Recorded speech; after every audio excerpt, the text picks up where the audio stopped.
Chaperone, I'm in a terrible state. You certainly are. You can't go to the wedding looking like that. Oh, you poor dear. Haven't you heard? The wedding has been called off.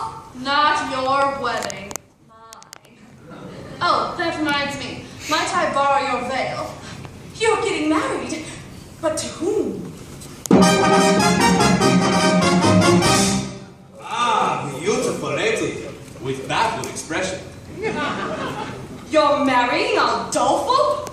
I know it's surprising, but when I look into his eyes, his big, clumsy eyes, I get all drowsy. And that's love, isn't it?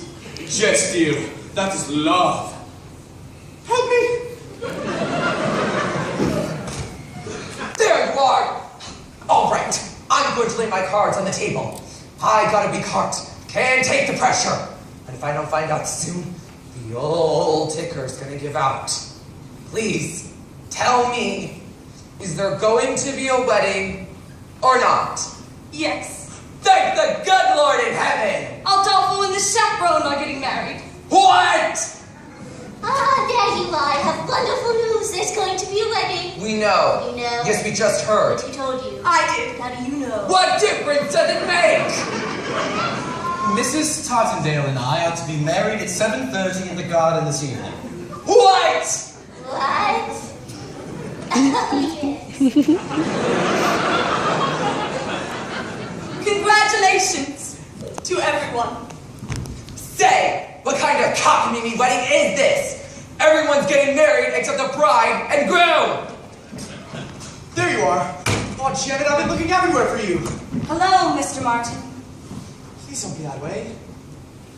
Can't you find it in your heart to marry me? Janet, it's our wedding day. George has gone through all this trouble and, well, I do love you. More than I can say. But you kissed another woman! Yes, and I just can't understand it. I know this may sound ridiculous, but when I was kissing that French girl, I was just like kissing you.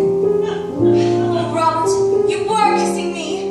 You mean you're Mimi? Well, that French accent was remarkably accurate.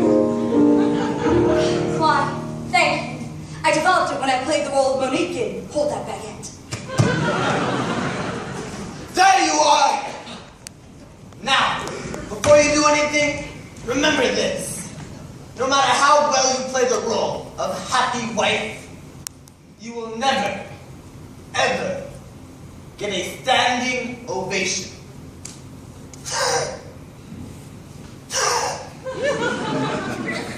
Oh, I just don't know.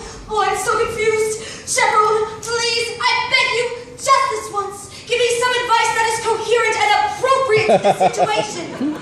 Should I marry Robert? All right, now here it comes. The moment I was talking about. Not only the culmination of the plot, but a moment that has fascinated me more than any other and has brought me back to this record again and again. Here it comes. Well, my advice to you is, And this is it. Listen. while you can. You see, you can't quite make out what she's saying because someone drops a cane. I'll play it for you again. While you can.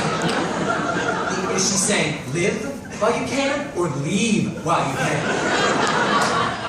While you can.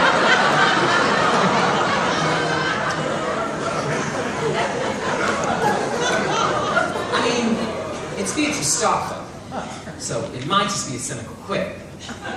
But this is a wedding after all, and that's exactly what you think when you're standing there at the altar. Live or leave.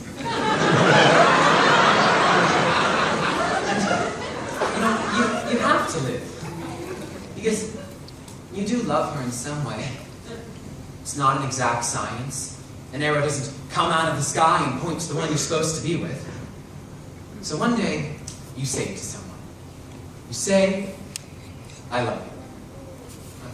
But you phrase it as a question, but they accept it as fact, and then there she is, standing in a $4,000 dress with tears in her eyes, and her nephew made the huppa. So, what do? Do you say, I was kidding, I was joking? No, you can't. You choose to live, right?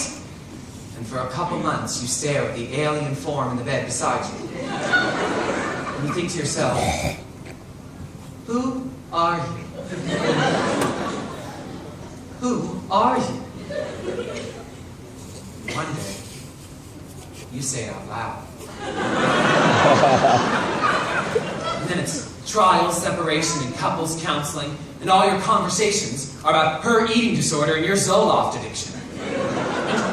You're constantly redefining, reevaluating, and, revisiting before you finally lose the deposit on the house, and the entire relationship ends in a particularly ugly note, with your only copy of Gypsy spinning through the air and smashing against the living room wall. But in a larger sense, in a broader sense, it's better to have lived than left, right?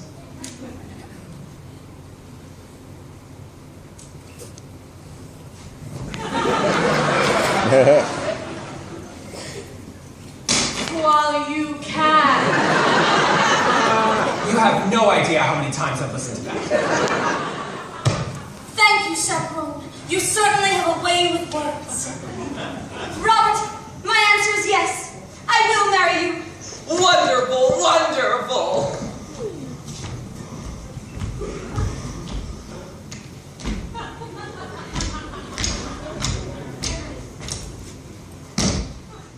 Well, Mr. Felton, it would appear that this wedding is a done deal. Now you're in truffle. Yeah, and there's nothing you can do about it. But there is! I got a new leading lady! Kitty! Incredible! Now, Kitty, show them how you can read my mind. Mind.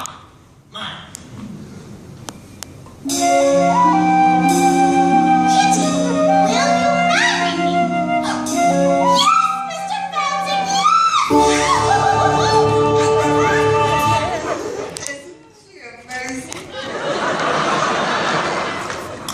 Well, enough of that.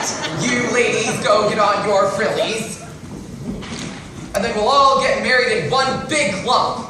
That's how they do it in Utah.